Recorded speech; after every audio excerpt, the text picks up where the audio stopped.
$WARD nigga. NAYIMED. Ain't it sad how easy it is to trick gullible people and use artists as a commodity to push a few extra pathetic record sales that nobody outside of the label is going to profit from? Welcome to the channel. My name is Nayim. I am your host. Today we outside, but we got to weigh in on this because this is actually getting really pathetic.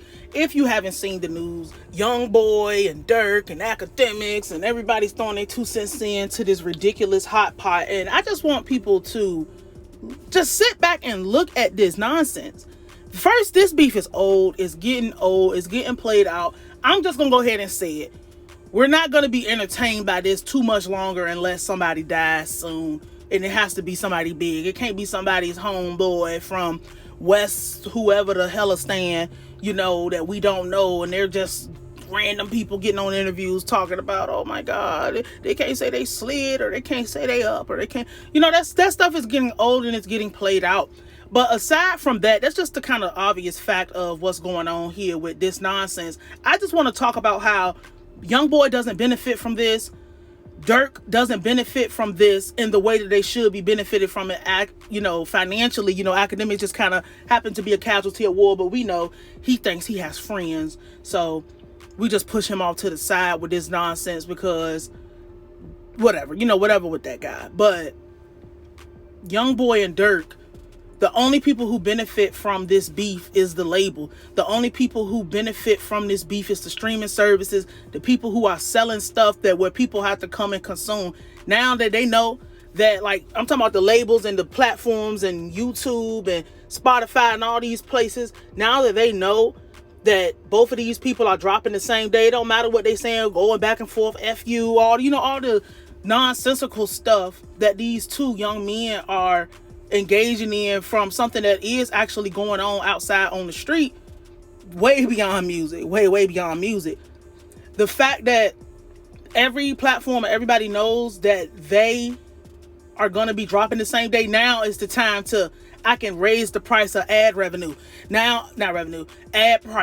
Now, well, you get more revenue, but I can raise the price of ads. I can raise the price of you wanting to be seen. I can sell more of this. I can do more of this.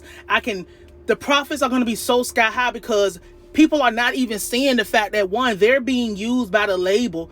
They're real petty beef where blood has been shed. Well, I guess it ain't really petty. It used to be petty, but real blood has been shed on the streets.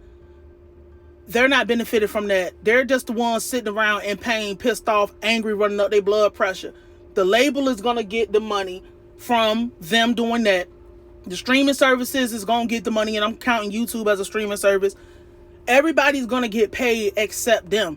They'll be the last people to get paid if they make any money, because we don't even know how much money they might owe a label. We don't know how much of their music they actually own.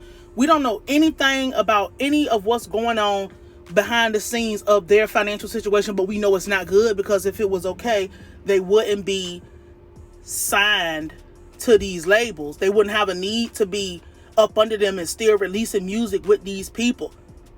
You know what I'm saying? Nobody's benefiting from this except the people who put them there, and not even the viewership, because all you're going to be doing is sitting back thirsting for blood, and when you get tired of them, you're just going to go move on to somebody else, because the mental health state of where people are within consuming this music is so botched and so crazy. And we're not talking about people over here where we can see this is actually pretty old. It's pretty ridiculous. I'm not feeding into it. Music is music, XYZ. We're talking about the mass consumer of nonsense out there. And it's only going to get drummed up, and it's only going to get more, because at the end of the day, we're just going to have to sit back and see, because they'll be like, oh, he sold more. He has the better. He XYZ. He has the whatever. But it's that only plays into more of the more crazy and chaotic it is, because they're not going and doing those shows where each other is at. They're not going to run into each other. None of that stuff is going to happen. So now we got to find new ways to fight. And now it's just let's just go slam at Akademiks and let's go do this. And then one side playing and doing all of this. This stuff is fake. I wouldn't be surprised if the label put them up to just hey, look, we're going to make up a story and Akademiks play along, or we're gonna drop all you off the bat. Because if you didn't know, Akademiks gets paid by these labels to plant stories. Akademiks gets paid to push narratives, and people come off and it's just whatever. I wouldn't even look. I would be surprised. I know they're probably not friends, and this all started because Akademiks ran his mouth with he was just running his mouth with something that might have been fake, and he was trying to say in the context of they not fighting no more because Durk got real problems where he at. YoungBoy got real problems where he at. But it's like, bruh, why do we keep feeding into this cycle? Why haven't nobody came around and said, look, y'all need to stop this retarded actions. Please just stop this. Because neither one of you are winning. Not your side is harder, your side more gangster, this more street, you sell more music. No, you are both losing. You're both losers. That's all I gotta say to the man. I'll holler at y'all. NAYIMEDWARD $, nigga. NAYIMED.